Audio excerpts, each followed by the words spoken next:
السلام عليكم ورحمة الله وبركاته. سو دواada daawada sharafta leh ee qiimaha leh waa mar kale iyo Dr. Saadax Axmed Cumar oo idinka raali gelinaya idinka cudur daaraya maqnaashihii fara badnaa ee dhacay kadib muuqaalkii u dambeeyay aan soo dhignay barteena YouTube-ka Dr. Paul Channel. maanta insha Allah taala waxaan rabaa inaan idin xasuusiyo in insha Allah isbuucan soo aadan aan soo gudbin doono mowduucyo aad u xasaasi ah. mowduucyada aan soo gudbinayna insha Allah waxa ka mid noqon doona haddii Alla idmo habka dhalmada gabdhaha ama dumarka si guud insha Allah taala.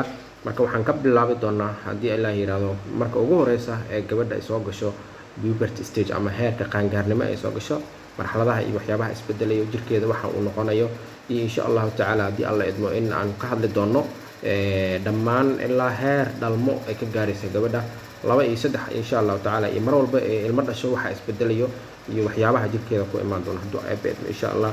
aad u mahadsantiin fadlan kanaalka subscribe garee haddii hore u subscribe gareenin gaarsii asxaabtaada insha Allah taala mawduucyada xasaasiga aan soo gudbin doono insha Allah. aad u mahadsantiin. Assalaamu calaykum waraxmatullaahi wabarakaatuh.